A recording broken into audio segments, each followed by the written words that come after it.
За миний хувьд одоо маш тодорхой асуулт асуумаар байгаа юм л да. 1% гэдэг нь тэгээд ямар өчтэй юм бэ? Ер нь 1% татвар гэж энэ дэлхий дээр одоо хаана байгаа? Энэгээр хэдэн төгрөг олох гэдэг. За тэгээд яагаад энэ дөрвөн салбарыг одоо ялгаж байгаа? Яаж байгаа? Энэ одоо доод төрөл төрөстэй төрийн албанд их томилж байгаа. Тэгээд одоо төрөл төрөсдийн бизнес энэ дөрвөн салбарт багтаад байгаа юм уу? Бус салбар нь юу нь яатсан юм бэ? Бүгдээрээ одоо ингээ өнгөлчөөл хэдийг алдах гэдэг. Ингээд нэг хэсгийг авчихлаарэ хэдийг авах гэдэг. Яг энэ бодтой тоогоо арт түмэндээ үнэнээ хэлээч.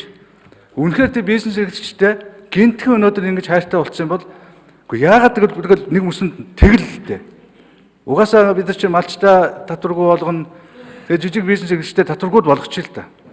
Яагаад болохгүй байгаа? Ардсан намын бол за тэр улс төрийн шийдвэрийг одоо та нарын улс төр байсан л гэдэг байгаа. Гэхдээ тэр чинь зөв улс төрийн шийдвэр байсан байхгүй юу? Бүх компаниуд адилхан 10% төл. Харин энэ жижиг компаниудаа бүр 90% нь буцаагаад өгчээ. Энэ төр компани гэдэг нь харилцаа үлдэнэ. Төр эргээд жижиг компаниудаа дэмжиж байгаа дэмждгийн хэлбэр. Логик нь энэ л байсан шүү. За дахиад ангилсан, шаталсан ийм татвартай бол татвараа нэмье гэдэг шаардлага одоо гишүүдээрээ тавилж байгаа засгийн газар оруулж. Тэгэхээр би энийг юу гэж харж байгаа гэхээр энэ та нарын оролцооны хувьд зөвхөн одоо эх 7 хоног сонгуул болох ч учраас сонгуулийн өмнө арт түмнийг хуурж байгаа.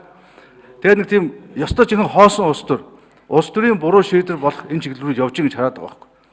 Тэгээд ер нь яахлаарэ та нар дандаа ингэж арт түмнээ ангилж ялгаж ингэж элдвээр гадуурхаж байдаг юм бэ?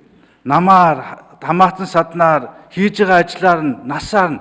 Гэхдээ та нарын өнөөдрийн хүртэл энэ цөөхөн хоногт хийсэн бүх шийдвэр чинь дандаа ялгаж байна шүү дээ. Та нар бол одоо оюутнуудыг ялгаж байна, мэсвүүдээр нь. Та нар хүүхдийг ялгаж байна. Одоо хөргөгчтэй айлын хүүхэд бол мөнгө авахгүй. Тэгээ одоо тодорхой ямар одоо тодорхой хорон дарга өчгсөн тэргээр нь бол мөнгөний өгнө. Өөрөлд нь ялгуун гадуурх байхгүй.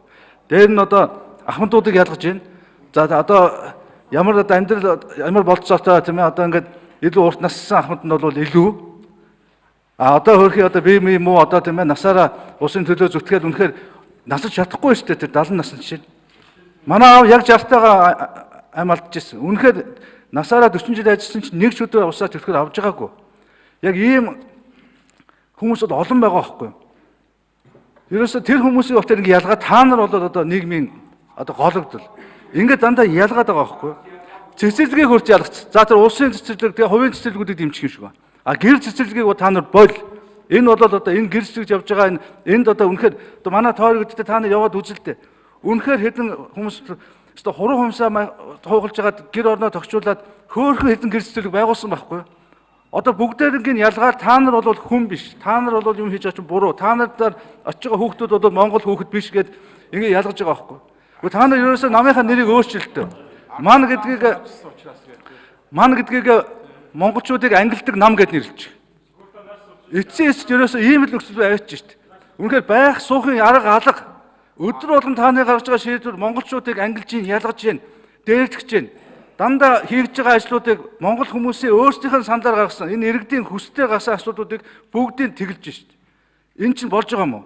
Энийг эргэж хараач манчуудаа.